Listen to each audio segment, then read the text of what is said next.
The family reunion. My mill forced me to sleep in the cold basement. Servants belong downstairs, she laughed. Next morning the real estate agent arrived. Mrs. Miller, your $12 million mansion is ready for inspection. My mill's champagne glass shattered on the floor. I've always believed that true character reveals itself in how people treat those they think can't benefit them. My name is Emma Miller, and this is how I learned just how right that belief was. Growing up, my parents taught me the value of hard work and humility. My father was a janitor at a prestigious tech company, and my mother cleaned houses for wealthy families. They worked themselves to the bone to give me an education, often going without so I could have what I needed. Emma, sweetheart, my mother would say, her hands rough from years of scrubbing. Knowledge is the one thing nobody can take from you. Those words echoed in my mind as I worked my way through college, studying finance and computer science. By day, I attended classes. By night, I cleaned offices just like my father. But I had a secret that kept me going. I was developing a revolutionary financial algorithm that could predict market trends with unprecedented accuracy. During my final year, while most students were partying, I was perfecting my program. Then one ordinary Tuesday morning, everything changed. My algorithm caught the attention of a major investment firm. They offered me $75 million for it, plus a position on their board. I accepted the deal but kept my wealth hidden. I continued living modestly, investing wisely, and growing my fortune quietly. That's when I met James. He literally ran into me at a small cafe where I was working on my laptop. Hot coffee splashed across the table, barely missing my computer. "Oh God, I'm so sorry," he exclaimed, frantically grabbing napkins. His genuine distress made me laugh. "It's okay," I assured him, helping to clean up. "I'm Emma." "James, please let me buy you another coffee. It's the least I can do." One coffee led to dinner, and dinner led to more. James was kind, funny, and refreshingly down to earth. He worked as a high school teacher, passionate about making a difference in his students' lives. When he proposed 6 months later, I said yes without hesitation. Then I met his family. Patricia, my mother-in-law, lived in a sprawling house in an upscale neighborhood. Her husband Robert had passed away years ago, leaving her a comfortable inheritance from our first meeting. She made it clear I wasn't what she'd envisioned for her son. "A cleaner's daughter," she said, eyeing me over her wine glass. "How quaint." "James, darling, I thought you were dating that lovely doctor's daughter, Caroline." "Mom," James warned, but the tone was set. At every family gathering, Patricia found ways to remind me of my place. She'd ask me to help the catering staff, claiming I feel more comfortable in the kitchen. When James defended me, she'd laugh it off as just trying to make Emma feel at home. Her daughter, my sister-in-law, Amanda, was cut from the same cloth. A successful real estate agent, she never missed an opportunity to flaunt her success or remind me of my humble beginnings. "And my dear," she'd say with false sweetness, "I have some clients looking for a cleaning service. Should I give them your mother's number?" I took it all in stride, partly because I knew the truth about my wealth, but mostly because I wanted to see people's true colors. James would squeeze my hand under the table, whispering apologies for his family's behavior, but never truly standing up to them. What they didn't know was that I have plans of my own. I've been quietly buying properties throughout the city, including several in Patricia's prestigious neighborhood. The mansion next door to hers had been on the market for months, and through a series of shell companies, I acquired it for $12 million. The annual family reunion was approaching, a 3-day affair where relatives from across the country gathered at Patricia's house. This year, however, would be different. "James, honey," Patricia announced at dinner a week before the reunion, "I've arranged the guest rooms. You'll stay in your old room, of course. Emma can use the basement. We need the good rooms for family who actually contribute to our gatherings." James shifted uncomfortably. "Mom, Emma's my wife, and as my daughter-in-law she should be grateful for whatever accommodation she receives." Patricia cut in smoothly. "Besides, with her background she's probably used to much worse." I simply smiled and said, "The basement will be fine, Patricia." If only she knew what was coming. The reunion began on a Friday. Cars filled Patricia's circular driveway as family members arrived. I helped carry luggage, serve drinks, and endure the usual snide comments about my background.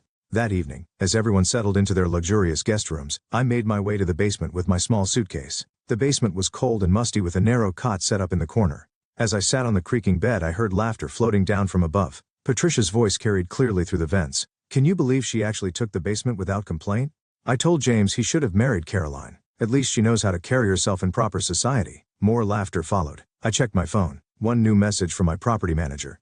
"Everything is ready for tomorrow's inspection, Mrs. Miller. The mansion next door has been fully furnished according to your specifications." I smiled in the darkness.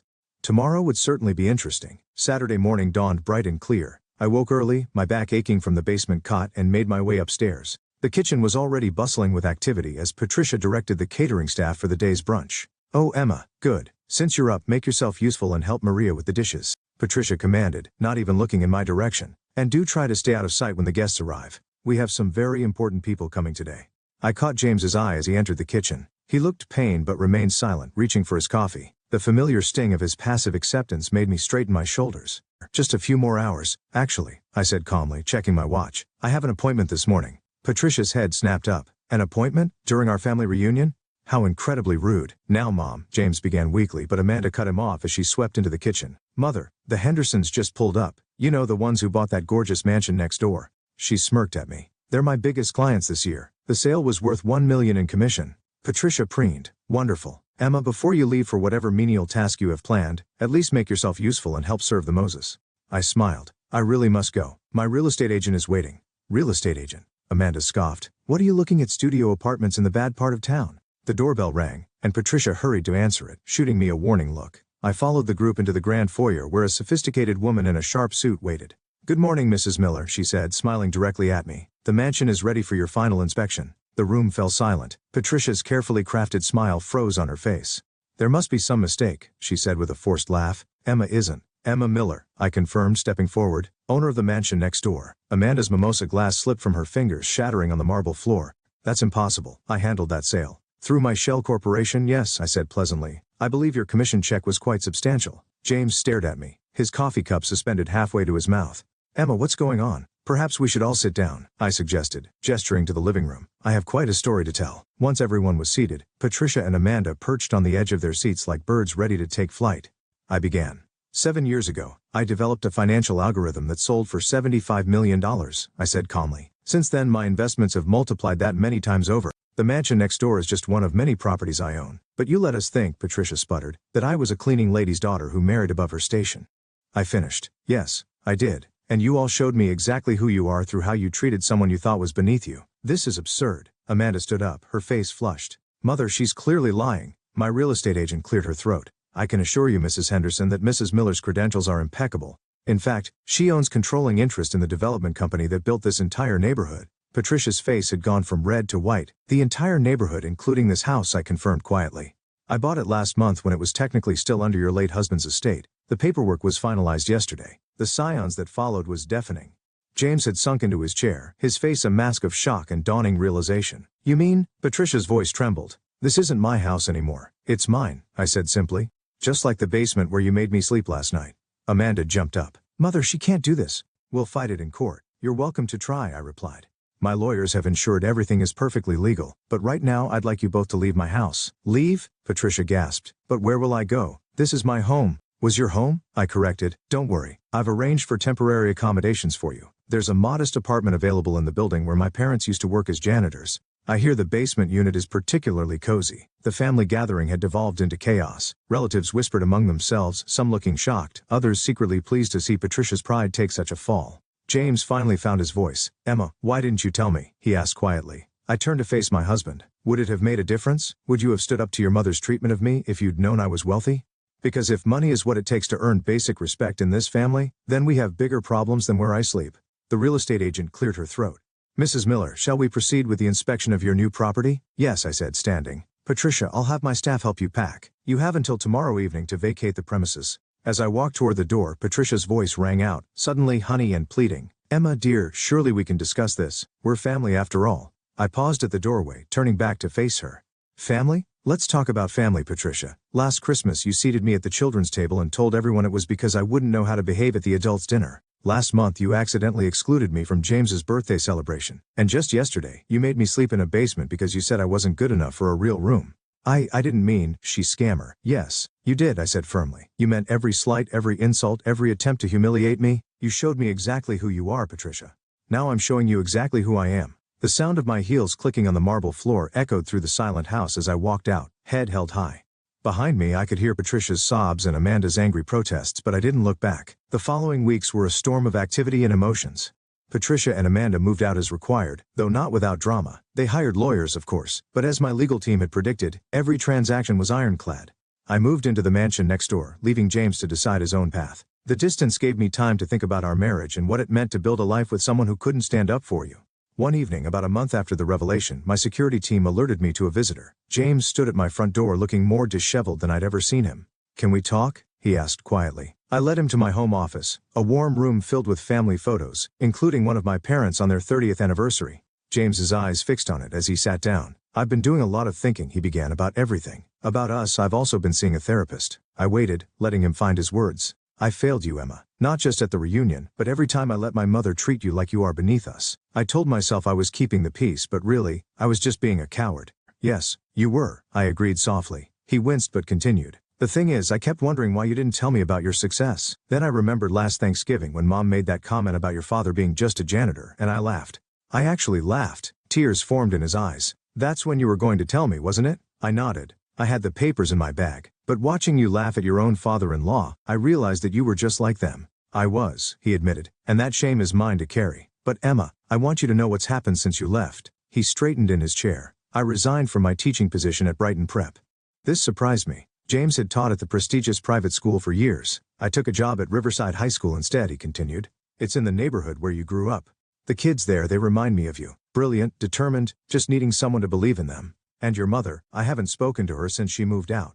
She and Amanda have been trying to rally the family against you, but it backfired. Cousin Sarah came forward about how Mom had treated her when she married beneath her station. Then Uncle Robert shared stories about her behavior toward his second wife. It's like your courage in standing up to her gave others permission to speak their truth. I absorbed this information, noting the changes in James. He seemed more grounded, more present. There's more, he said. I've been volunteering at the community center where your mom used to work. Did you know they have a program teaching financial literacy to cleaning staff and janitors? I'm helping them expand it. Why are you telling me all this, James? Because I want to earn back your respect, he said simply. Not because you're wealthy, but because you're the same amazing woman who helped me grade papers until midnight and made soup when I was sick. I was too weak to deserve you before. I want to become someone who does. Before I could respond, my phone buzzed. It was a message from Patricia. Your mother's at the apartment building. I told James. She's demanding to speak with me. You don't have to go, he said quickly. Actually, I think I do. I found Patricia in the basement apartment where she now lived.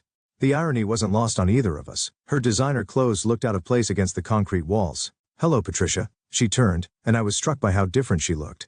The carefully maintained facade had cracked, showing the insecure woman beneath. Emma, she said, then stopped, seeming to struggle with words. Finally, she whispered, I understand now.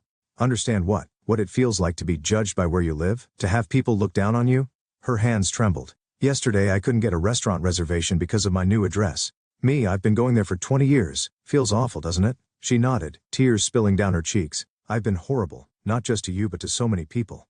Living here, being treated the way I treated others, it's opened my eyes. That was the point, I said quietly. She looked up sharply. You mean, this wasn't just revenge? Revenge would have been making you homeless. This was about education. Patricia sank onto the small sofa. I've lost everything. My home, my social standing, my son. You haven't lost James, I corrected. He's choosing to be his own man for the first time. Whether you lose him permanently depends on whether you can accept that change. And you? She asked hesitantly. Have I lost you as a daughter-in-law? I studied her carefully. That depends on you too, Patricia. Real change takes more than a few weeks of humility. Will you help me? She asked softly. I don't mean financially. I mean help me learn to be better. It was the first time I'd ever heard genuine vulnerability in her voice. 6 months later I hosted a dinner party. Patricia was there, wearing a simple dress rather than her usual designer labels. She helped in the kitchen not because anyone asked her to, but because she wanted to. Amanda came too, having recently started volunteering at a women's shelter, a requirement I'd added to release when she asked to rent one of my properties. James and I were still working on our marriage, picking things day by day. He'd proven his commitment to change, not through grand gestures but through consistent actions and unwavering support. As we sat down to dinner, I looked around the table. My parents were there. My father deep in conversation with James about the financial literacy program, which had expanded to 3 more community centers. My mother and Patricia were exchanging recipes. Their previous class barriers dissolved. Emma, Patricia said during dessert, I wanted to thank you. For what? For teaching me that true worth isn't about where you live or what you own. It's about how you treat people. She smiled salely. I just wish I'd learned that lesson sooner. Later that night, as James and I stood on our balcony overlooking the neighborhood, he asked, Do you regret any of it? I thought about the past year, the pain, the growth, the transformations. No, I said finally. Sometimes people need to lose everything to understand what really matters. He took my hand, and we stood in comfortable silence watching the stars. The basement apartment where Patricia lived was visible from our vantage point, its lights glowing warmly in the darkness. It stood as a reminder that sometimes the greatest gift you can give someone is the chance to become better than they were. My phone buzzed a message from my investment team about another successful algorithm deployment, but for once, I didn't check it immediately. Some things were more valuable than money, and I was finally surrounded by people who understood that truth.